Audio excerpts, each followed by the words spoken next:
Entonces Pilato tomó a Jesús y lo azotó, y los soldados tejieron una corona de espinas, la pusieron sobre su cabeza y lo vistieron con un manto de púrpura. Y acercándose a Jesús le decían: «Salve, Rey de los judíos», y le daban bofetadas. Pilato salió otra vez y le dijo: «Miren, lo traigo fuera para que sepan que no encuentro ningún delito en él». Y cuando Jesús salió fuera, llevaba la corona de espinas y el manto de púrpura. Y Pilato les dijo: «Aquí está el hombre». Cuando lo vieron los principales sacerdotes y los guardias, gritaron: «¡Crucifícalo, crucifícalo!». Pilato les dijo: «Ustedes pues lo toman y lo crucifican, porque yo no encuentro ningún delito en él». Los judíos le respondieron: «Nosotros tenemos una ley, y según esa ley, él debe morir, porque pretendió ser el Hijo de Dios». Entonces Pilato, cuando oyó estas palabras, se atemorizó aún más. Entró de nuevo al pretorio y dijo a Jesús: «¿De dónde eres tú?».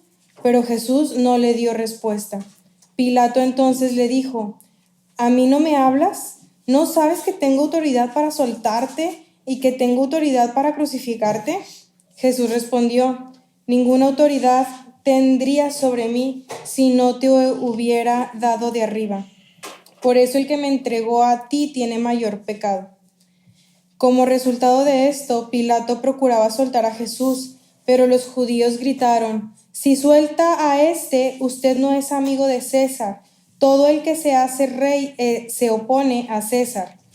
Entonces Pilato, cuando oyó estas palabras, sacó fuera a Jesús y se sentó en el tribunal, en un lugar llamado el Empedrado, y en hebreo Gabata.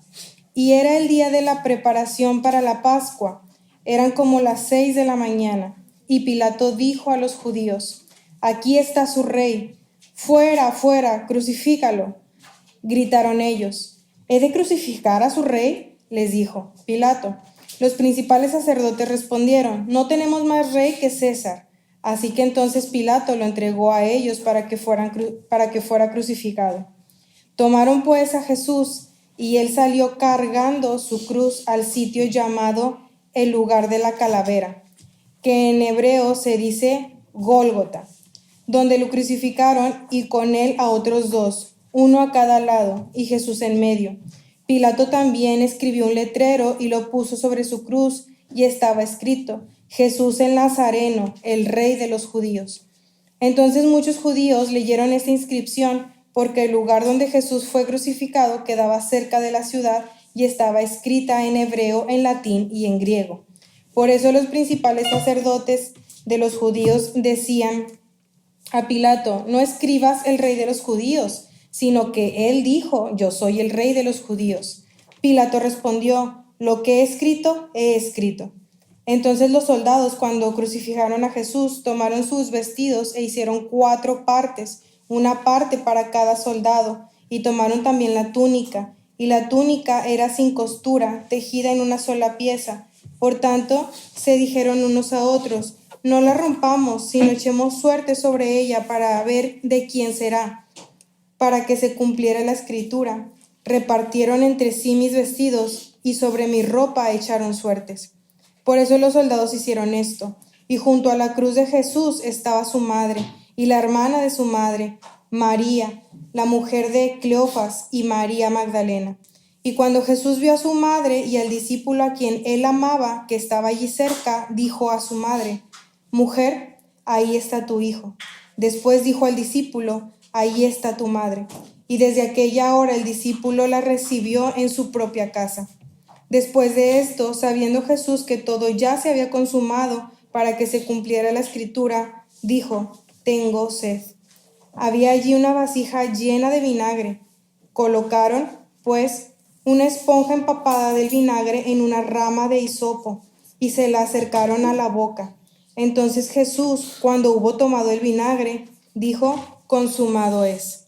E inclinando la cabeza, entregó el espíritu. Los judíos entonces, como era el día de preparación para la Pascua, a fin de que los cuerpos no se quedaran en la cruz el día de reposo, porque ese día de reposo era muy solemne, pidieron a Pilato que les quebraran las piernas y se los llevaran. Fueron, pues, los soldados y quebraron las piernas del primero y también las del otro que había sido crucificado con Jesús. Cuando llegaron a Jesús, como vieron que ya estaba muerto, no le quebraron las piernas. Pero uno de los soldados le traspasó el costado con una lanza, y al momento salió sangre y agua. Y el que lo había visto ha dado testimonio, y su testimonio es verdadero.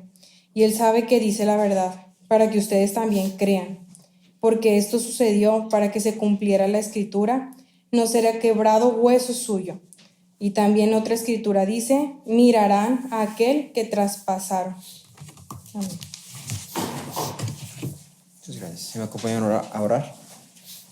Padre, estamos reunidos en esta hora, Señor, y te damos gracias porque nos has dado tu palabra, Señor. Damos las gracias porque nos permite estar reunidos como iglesia, papá, como un cuerpo, papá, para conocer más de ti, para aprender de esto que tú estás queriendo hablar en nuestros corazones, Señor, en nuestras vidas. Te pedimos en esta hora que la palabra que está por predicarse sea palabra que viene de ti, papá, palabra que es para edificar, papá, para exhortar, para animarnos, papá, para mantenernos firmes en ti, Señor, para acercarnos más a ti, a la verdad, Señor, y alejarnos de la oscuridad y de la mentira del mundo, papá. Te lo pedimos en el nombre de Cristo Jesús. Amén. Pueden sentarse.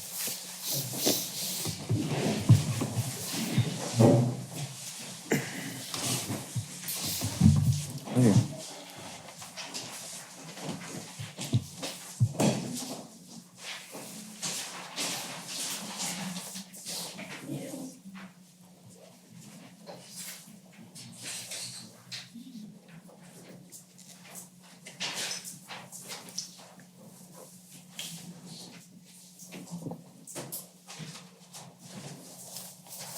Hay una estadística, que es una estadística muy interesante. Tristemente aquí en México no pude obtener la estadística verdadera o la estadística así con certeza, porque en México no tenemos un sistema tan desarrollado. Pero en Estados Unidos, que están un poco más desarrollados, hablando en sistemas y todo esto de la cuestión legal, se dice que para febrero del 2020 hay un total de 2.551 exoneraciones que fueron mencionadas. Sí, la exoneración es básicamente alguien que fue incriminado, pero luego fue dicho, no lo hizo él. Sí, entonces, libéralo. No fue él. Sí, es inocente. Lo culpamos de algo que no hizo. El tiempo total de las personas exoneradas que estuvieron en prisión suma alrededor de 22,000 años. Sí, alrededor de 22,000 años. De personas que injustamente estuvieron en prisión porque fueron incriminadas de un crimen que no cometieron. Así que fueron juzgadas por hacer algo que no hicieron. Cuando hablamos de inocencia, cuando hablamos de culpa, cuando hablamos de víctimas, cuando hablamos de quién tiene la culpa y de todas estas cosas, muy fácilmente se enciende nuestra ira, muy fácilmente se enciende nuestro sentido de justicia. Todos estos casos de personas que fueron enjuiciadas erróneamente, generalmente para nosotros, aunque no los conozcamos, hay una cierta parte de nosotros que no debe sentirnos, es que ¿cómo puede ser? ¿Sí? ¿Cómo es que las personas cómo es que hay tanta injusticia? ¿Sí? ¿Cómo es que las personas inocentes están pasando 22,000 años en la cárcel y personas que claramente deberían estar en la cárcel están libres? ¿Sí? ¿Cómo puede ser eso? Y nuestro sentido de justicia nos dice, no, si yo fuera el juez, entonces yo sacaría a esa persona inocente y yo agarraría a los que yo sé que son los criminales y yo sé que están haciendo cosas malas y yo sé que esto y yo sé que aquello. Y cada uno de nosotros diríamos, él va para la cárcel, él va al bote, al cerezo, a esto, para aquello. Porque ese es nuestro sentido de justicia. Sí, en todos nosotros hay este sentido de justicia de decir, esto es justo, esto es injusto. Y sobre todo este sentido de justicia es activado o es observado cuando la persona a la que acusan de hacer algo es a mí. ¿Sí? Cuando la persona que acusan de hacer algo es a mí. Y ya sea algo que sí hice o sea algo que no hice, de todas formas mi sentido de justicia se activa a mi favor. ¿Sí? Mi sentido de justicia dice yo soy inocente, yo no soy culpable. ¿Sí? Entonces me dicen, ¿por qué no sacaste la basura? No, pues es que ya era bien noche y que no había luz, que luego si la sacaba y me robaban. No, es que nada más piensas en ti mismo y es que no te das cuenta que México está bien peligroso. Y eran las 3 de la tarde. Sí, pero pues El punto aquí es justificarme. ¿Sí? O si te apuntan el dedo y te dicen, es que tú fuiste el que rompió el vaso. No, es que yo no fui. Yo no lavé trastes hoy, a mí no me tocaban, le tocaban a ella. Yo no rompí el vaso de la licuadora que acabas de comprar. No fui yo. ¿Sí? Pero entonces tú tienes la culpa, porque ya te apuntaron el dedo, tú tienes la culpa. Hay un sentido de justicia en todos nosotros. Si hay algo que nos hace decir, fui yo o no fui yo, y nos hace reaccionar ante alguien que nos dice, fue él, no fue él. En este capítulo de Juan vemos uno de los más importantes eventos, si no es que el más importante evento para ti y para mí hasta este punto de la historia. La muerte de Jesús es en sí el clímax de la historia que cuentan los evangelios. Aquí es donde toda la historia llega a su punto más dramático, vamos a decirlo, a su punto más climático, ahora sí.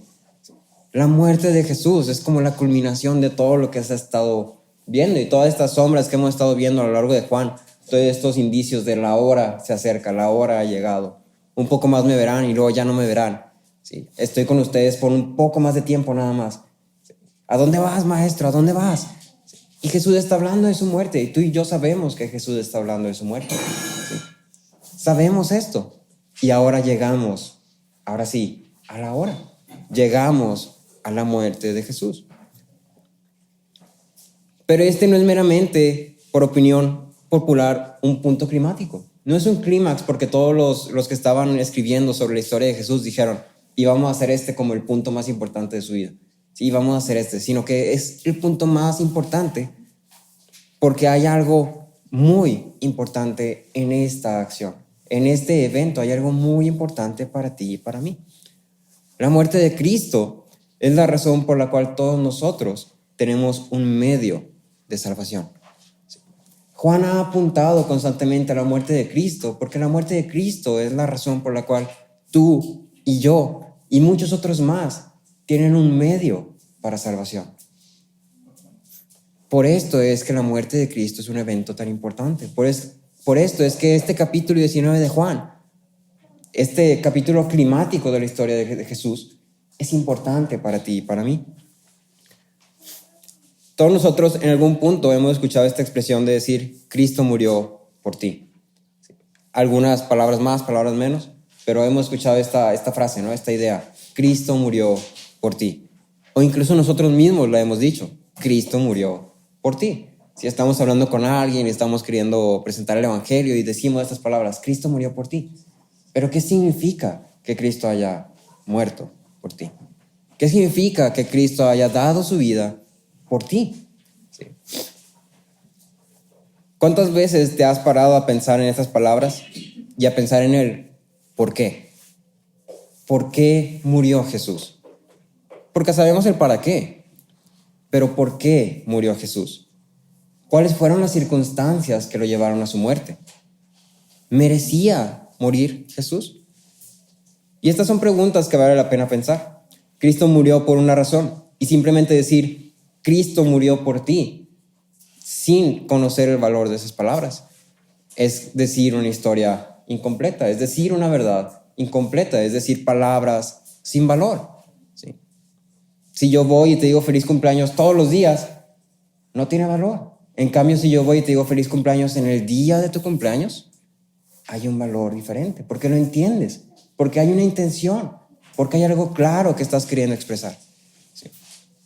Entonces me gustaría que viéramos esta historia según los hechos que están siendo afirmados en la misma narrativa y que podamos al final de esto reconsiderar, que podamos refrescar y que podamos decir, Cristo murió por ti, Cristo murió por mí, y entender el valor de esas palabras según son presentados en la palabra, no según nuestra idea de Cristo murió por ti.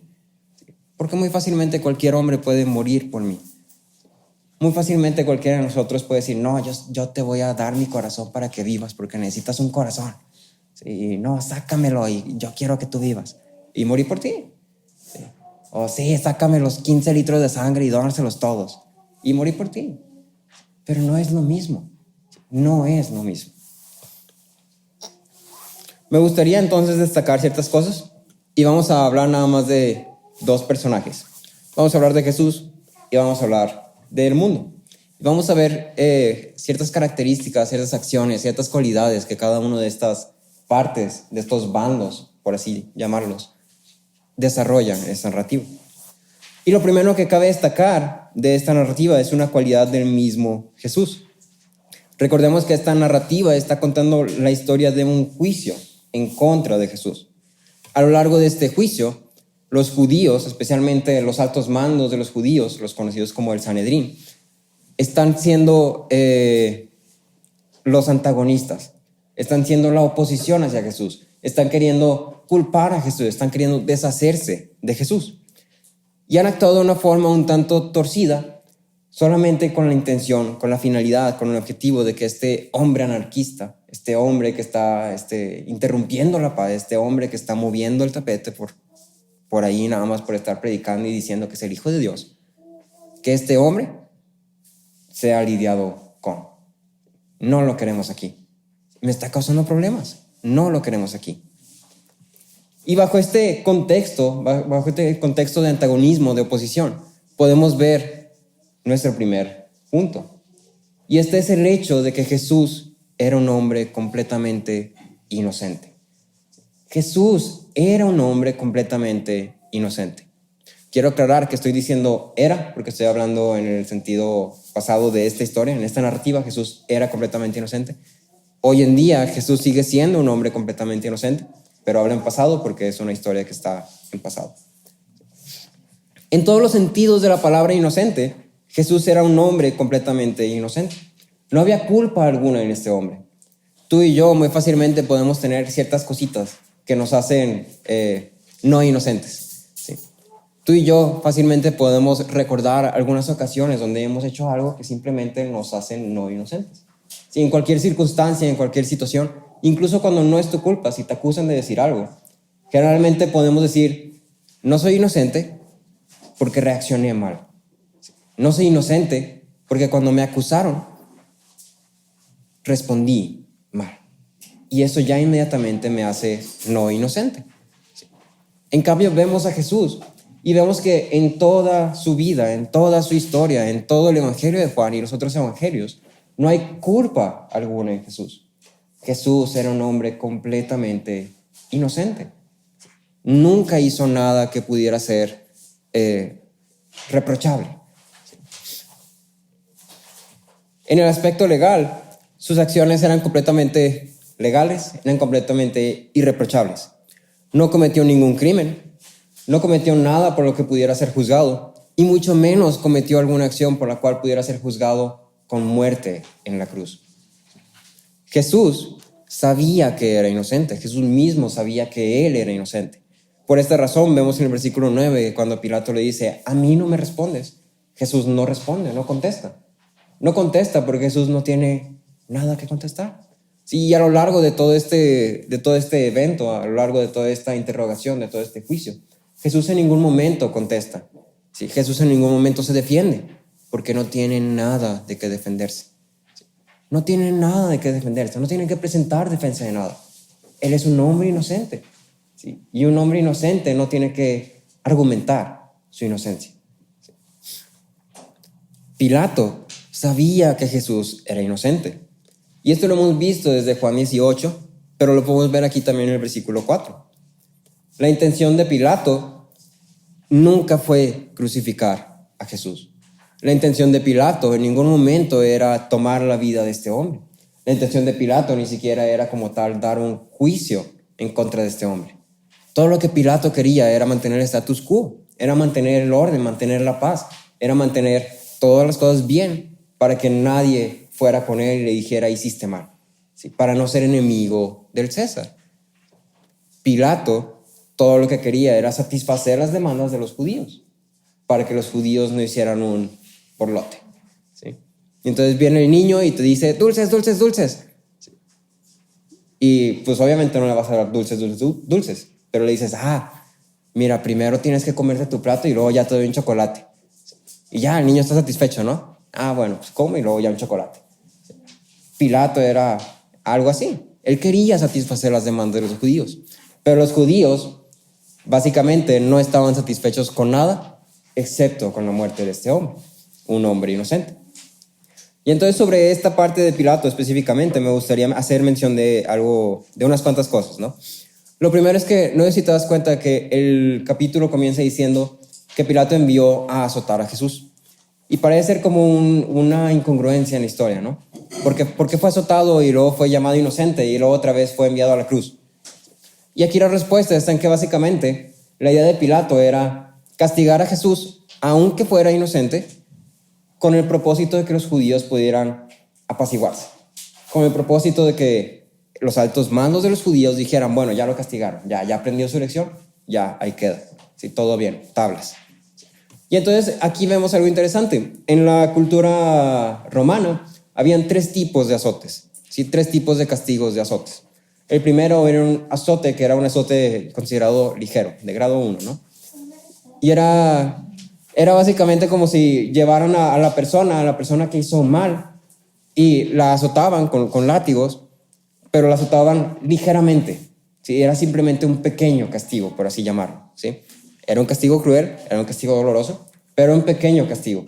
Era un castigo que no ponía en peligro ni en riesgo la vida del hombre que estaba siendo castigado. Y era un castigo que decía públicamente y generalmente decía cuando alguien hacía algo malo en contra del gobierno, pero que no era suficiente como para matarlo. Era simplemente como un y no lo vuelvas a hacer, que no se vuelva a repetir. Después de esto teníamos otro tipo de azote, que es el segundo grado. Este segundo grado de azote era un azote que era un poco más fuerte, un poco más intenso, un poco más grave, un poco más peligroso, ¿sí? Un poco más violento, un poco más cruel. Y este era reservado para criminales que habían hecho cosas horribles, ¿sí? Y el propósito de este azote era dejar muy marcado tanto para el criminal como para la gente que estaba ahí. Aún así, este era un azote de grado medio. Por último, tenemos un azote de grado 3, ¿sí? El azote más horroroso, más cruel y más horrible de todos. Y este tercer azote era específicamente y exclusivamente utilizado para personas que estaban encaminadas hacia la cruz, ¿sí? El tercer azote, el tercer tipo de azote estaba específicamente hecho para las personas que estaban encaminadas a morir en una cruz. El azote que Pilato envió a Jesús se considera que fue el primer azote, porque quería simplemente satisfacer las demandas de los judíos. Entonces Jesús, un hombre inocente, fue para satisfacer las demandas de los judíos, azotado. Fue enviado a un castigo que no merecía, ¿sí? Un castigo piadoso, porque Pilato no quería matar a Jesús. Fue un castigo piadoso, ¿sí? Irónicamente.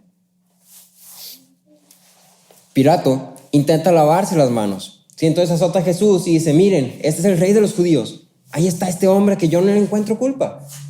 Y cuando lo saca y lo expone ante los judíos dicen, no me basta, mátalo, crucifícalo, hazle algo más.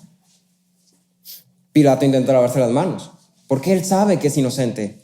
Él sabe que Jesús es inocente y no quiere tomar la vida de un hombre inocente. Y luego los judíos responden, este hombre ha dicho ser hijo de Dios. Y aquí me pareció algo bien interesante, porque inmediatamente cuando le dicen esto a Pilato, Pilato va con Jesús y le pregunta, ¿de dónde vienes? Y entonces lo que ves aquí es que Pilato, en su superstición, tuvo miedo. Tuvo miedo porque le dijeron, este hombre dijo ser hijo de Dios, ¿sí? Y entonces Pilato, viendo que era un hombre inocente, y viendo que era un hombre que se había hecho llamar el Hijo de Dios, y viviendo en una cultura que era altamente teísta, Pilato dijo, estoy maltratando a un hombre divino. No puede ser. Y entonces vemos otra vez, Jesús era un hombre inocente, y Pilato sabía que era inocente. Y algo interesante también es que Jesús sabía que era inocente, Pilato sabía que era inocente, ¿y quién más crees que sabía que era inocente Jesús? La esposa de Pilato. Sí, la esposa de Pilato sabía que Jesús era inocente.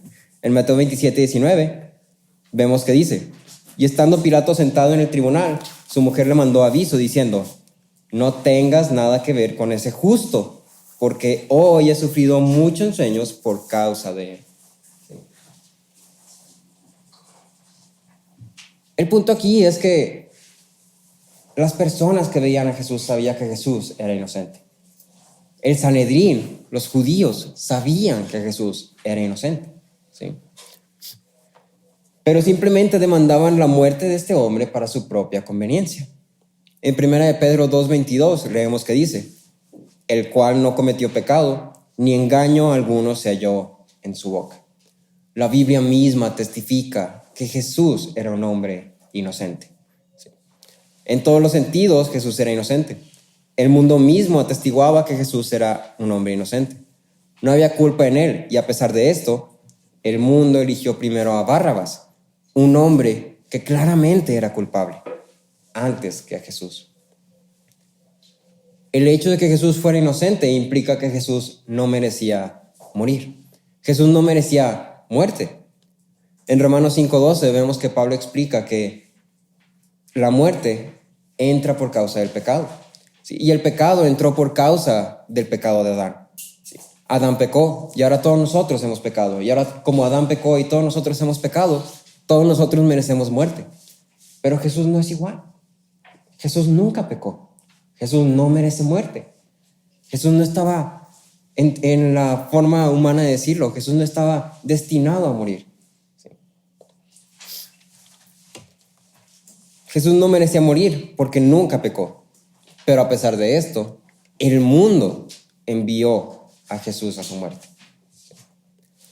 Ahora, la muerte de Cristo, me gustaría destacar algunas cosas particularmente. La muerte de Cristo no fue una muerte común y corriente, así como la que vemos alrededor de nosotros.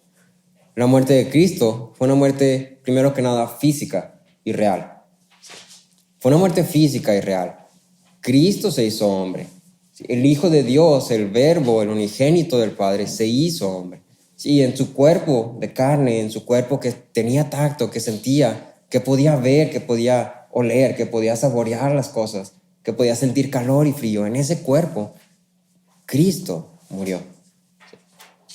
La muerte de Cristo fue una muerte antinatural.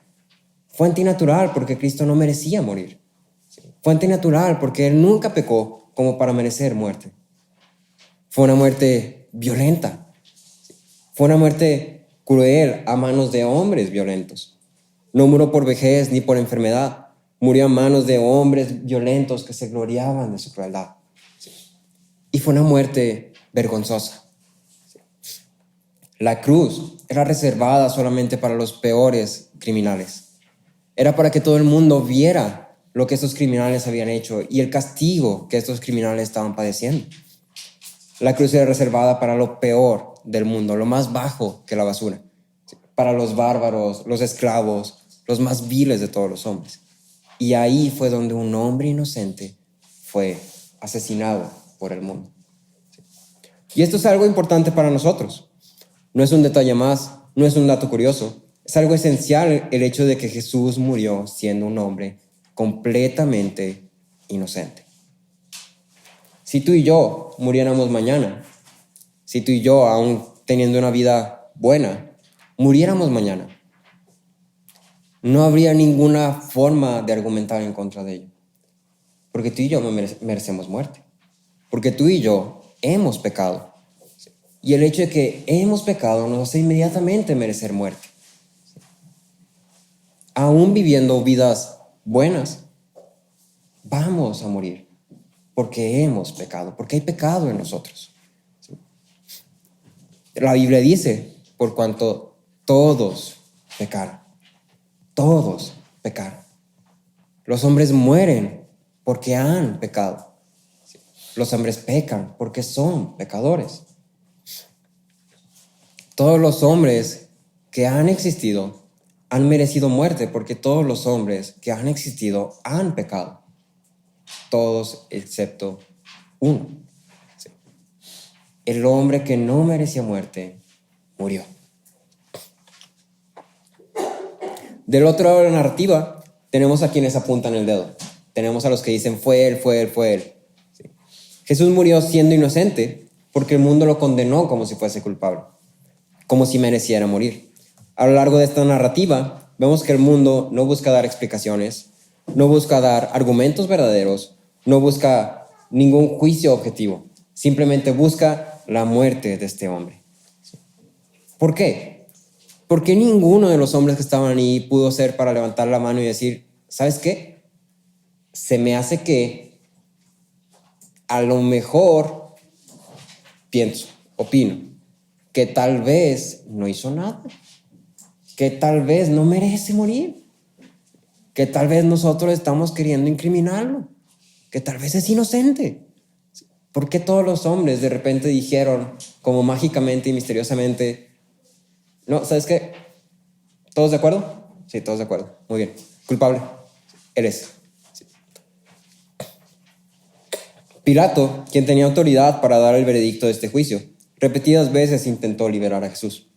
Pero el mundo, siendo el mundo, simplemente no pudo soportar el hecho de que este hombre se fuera libremente. Para lograr su objetivo, la multitud estuvo dispuesta hasta torcer el mismo juicio que ellos habían creado. Estuvo dispuesta a torcer la misma verdad que ellos habían creado. Su sistema de justicia, el sistema de justicia que ellos habían hecho, formado desde la tierra y dicho, así va a ser las cosas, así, así, así, así. Ese mismo sistema, el mundo estuvo dispuesto a torcerlo con el fin de que este hombre fuera crucificado.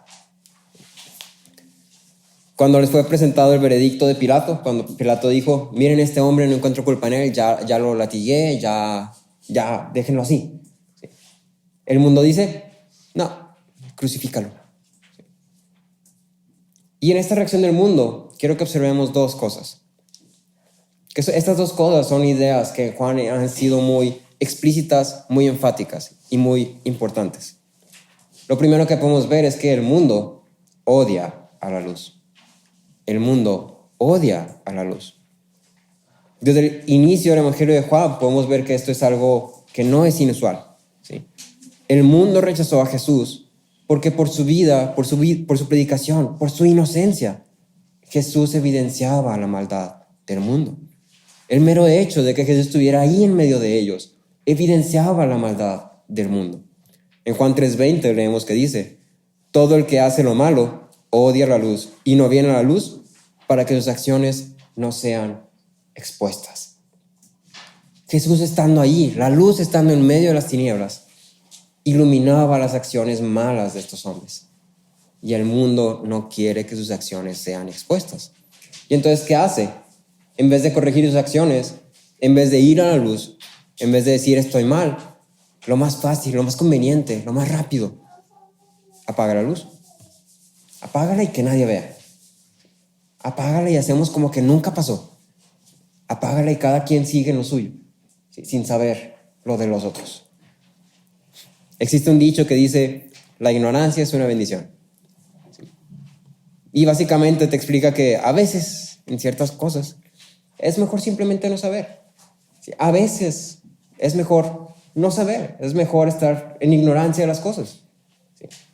A veces es mejor no saber porque si no sabes, no eres responsable. Si no sabes que pasó esto, no tienes que hacer nada al respecto. ¿Sí? Porque no sabes. Y entonces cuando alguien te diga, oye, ¿por qué no hiciste algo? No, es que no sabía. La excusa perfecta, ¿no? No sé. ¿Sí? O ¿por qué no hiciste esto que hay que hacerse? Ah, no, pues que no sabía que había que hacerse. La excusa perfecta. ¿Sí? Y entonces, conocer algo nos obliga a que respondamos a ello. Conocer algo nos obliga a que respondamos a ello. Si yo sé que la estufa se quedó prendida en la noche, no puedo dejarla prendida. Tengo que ir a apagarla. Aunque no sea mi responsabilidad, aunque no me corresponda a mí apagar la estufa, si yo sé que está prendida, tengo que ir a apagarla. Si yo sé que el refri se quedó abierto, tengo que cerrarlo. Si yo sé que hay una fuga de agua, tengo que hablarle a un plomero, tengo que hacer algo al respecto. No puedo simplemente dejarlo. En cambio, si yo nunca me doy cuenta que la estufa se quedó prendida, a ver, ¿cómo le hace? Si yo nunca me doy cuenta de que se quedó el refri abierto, no sabía. Sí, muy fácil. No solamente era una cuestión de que el mundo estaba siendo evidenciado, no solamente era una cuestión de que el mundo estaba siendo expuesto ante su ignorancia. ¿Sí? El mundo estaba perdiendo su excusa perfecta. Era también una cuestión de temor a verse obligados a responder ante el juicio que Jesús presentaba. Un temor a tener que responder a la gloria de Dios expuesta ante ellos. ¿Sí? Cuando el mundo ve a el Hijo, en Juan 1:14 dice, el Verbo se hizo carne, habitó entre nosotros y vimos su gloria, gloria como del unigénito del Padre, lleno de gracia y de verdad. Cuando el mundo ve al Hijo, ve la gloria de Dios y tiene miedo. Y tiene miedo. Dice, esto es terrible. Esto es terrible porque yo no estoy a la par. Esto es terrible porque si esto es verdad, estoy frito. Y entonces prefiero la ignorancia. Prefiero que ocultes esto y que digas que no es verdad y vamos a tacharlo como que es mentira porque tengo miedo de que sea verdad. El mundo teme de quién es Dios. El mundo teme de la mera idea de Dios. El mundo rechaza a Dios porque el mundo tiene miedo de que Dios exista, de que Dios sea real. Porque si Dios es real, el pecado es real. Si el pecado es real, la muerte es real. Si la muerte es real, el castigo es real. ¿Sí? Entonces, ¿qué es lo más fácil? Que Dios no exista. Que Dios no exista y vivo en ignorancia. Al verlo desde este punto de vista, tiene sentido la reacción del mundo. ¿Quién querría tener en medio de ellos a un hombre que su mera presencia lo está condenando todo el tiempo? Es mucho más fácil el rechazar e ignorar la confrontación al deshacerse del confrontador. Si no lo veo, existe. No lo vi, no cuenta. El mundo prefiere al mundo. Este es nuestro segundo punto, nuestra segunda cosa a observar. El mundo prefiere al mundo. El mundo prefirió lo que encontró en el mundo. El mundo juzgó a Cristo de acuerdo a la justicia del mundo. Para ellos, César era rey. Prefirieron un rey que se impuso a sí mismo como rey y aceptaron por conveniencia, por la conveniencia de su reinado, que al rey de la promesa. Prefirieron al rey del mundo que al rey del reino de los cielos, por la conveniencia. Prefirieron el mal que había en el mundo, el mal que les dejaba hacer como ellos lo hacían. Así que les dejaba estar en lo de estatus alto, que les dejaba robar, mentir, hacer, deshacer, como ellos quisieran. Preferían el rey que les daba libertad. En Juan 3:19 vemos que dice, este es el juicio, que la luz vino al mundo y los hombres amaron más las tinieblas que la luz, pues sus acciones eran malas. El mundo prefirió al mundo y todo esto simplemente por una razón, que como tú y como yo, a nadie le gusta que lo confronten. A nadie le gusta que le digan, que lleguen y le digan, estás mal. A nadie le gusta que lleguen y le digan, te estás equivocando en esto. Sí, creo que estás haciendo esto mal. Creo que no deberías. Creo que deberías hacer esto. Sí, creo que estás fallando en esto. A nadie le gusta que lleguen y le digan algo así. Y ahora imagínate que llega alguien y que su mera presencia constantemente está diciendo, no mereces nada bueno. Mereces la muerte. Eso es todo lo que mereces. Y entonces claramente su reacción es razonable, pero es culpable. En su juicio, el mundo vio a Jesús como una amenaza, no como un salvador. Tuvieron miedo de la luz, amaron más las tinieblas y lo que tenían en el mundo. Quisieron hacerse ignorantes de la verdad. Calvino decía, primero, se rebelan del reino espiritual de Dios y en segundo lugar, prefieren la tiranía del imperio romano, que aborrecen grandemente a un gobierno justo, tal como Dios les había prometido. Así, los hombres malvados, para huir de Cristo, no solo se privan de vida eterna, sino que atraen sobre sus cabezas toda clase de miseria. Para huir de Cristo, el hombre atrae sobre su cabeza toda clase de miseria. Así como esta multitud prefirió el imperio romano, prefirió el reinado del César que a Cristo, simplemente para huir. Tú y yo no somos tan diferentes. Tú y yo no estamos tan lejos. Elegimos la miseria para huir de Cristo, para no ser confrontados, para no vernos con la verdad de que somos pecadores y merecemos la muerte. Y entonces, como no quiero confrontar esto, como no quiero que me digan esto, ¿qué hago? Me oculto en la miseria. Nuestra pregunta inicial es, ¿por qué murió Jesús? Y ante esto tenemos una respuesta doble. ¿Sí? Jesús murió porque nosotros pecamos.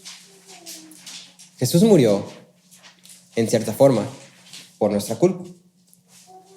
Jesús murió porque tú pecas constantemente, porque yo peco constantemente. Jesús murió porque yo he pecado. Jesús murió porque he dicho mentiras. Y cuando yo dije mentiras, yo soy el que estaba diciendo, crucifíquenlo, crucifíquenlo. ¿Sí? Jesús murió porque yo no le hice caso a mis papás. Y cuando no le hice caso a mis papás, estoy pecando. ¿Y qué crees? Cuando pecas, Jesús está siendo crucificado. ¿Sí? Jesús murió porque cada vez que yo soy irresponsable, no soy diligente con lo que me corresponde, cada vez que yo fallo, cada vez que yo me enojo, cada vez que yo respondo mal, cada vez que yo pienso algo que no debería, veo algo que no debería, hago algo que no debería, digo algo que no debería. Cada vez que hago eso estoy pecando. Y es por esos pecados, pequeño o grande, por esos pecados que Jesús fue crucificado. Jesús murió porque tú y yo pecamos. Nuestros pecados fueron lo que pusieron a un hombre inocente en la cruz. Nosotros somos culpables como el mundo. También hemos querido deshacernos de la luz por temor. También intentamos mantenernos en ignorancia porque preferimos lo que encontramos en el mundo. También huimos de la confrontación que Cristo presenta. Robert Harbach decía, podríamos desear que Jesús no existiera. Podríamos tratar de silenciarlo a nuestra manera torpe, pero nunca lo haremos. Él permanece. Sus palabras permanecen. Su condenación de nuestro pecado permanece. Su oferta de redención permanece. Y esto nos lleva a nuestro segundo punto, nuestra segunda razón de por qué Jesús murió. Si la primera es Jesús murió porque nosotros pecamos, la segunda es Jesús murió por nuestros pecados. Jesús murió por nuestros pecados. Su inocencia y su justicia es la razón por la cual, por su muerte, nosotros podemos ser salvos. Por eso te decía que esto es algo importante, es algo esencial para nosotros. Su inocencia y su muerte son la base de nuestra salvación. Son la base de la justicia que ahora tú y yo podemos disfrutar en Él. En 2 Corintios 5:21 leemos que dice, al que no conoció pecado, lo hizo pecado por nosotros, para que fuéramos hechos justicia de Dios en Él. En el versículo 30 leemos esta frase que dice, consumado es. Cuando Jesús dice, consumado es. ¿Sí? Y esta frase es muy interesante y es de mucha relevancia para nosotros. Porque en esta frase Jesús está diciendo, aquí concluye y es perfeccionada la salvación del hombre. En mi muerte es perfeccionada la salvación del hombre. Nada más es requerido ni exigido. La justicia ha sido satisfecha por medio de mi muerte. Y Jesús da a conocer esto para que sepamos que Él es el perfecto y completo sacrificio por nuestros pecados. No necesitamos agregar nada más. No necesitamos hacer nada más. Porque Él ya hizo todo lo que era necesario hacer. Es un vaso que ya está lleno. Y no le puedes agregar más. No lo puedes llenar más. Ya está lleno. Y lo único que necesitamos es poner nuestra fe en Él. Jesús murió voluntariamente en la cruz aun cuando Él no lo merecía.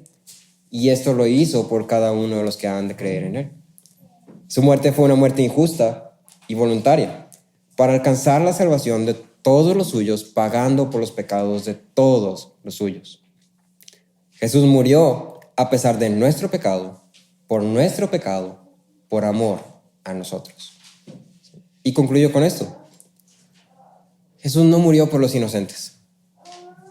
Jesús no murió por los merecedores. No murió por los dignos.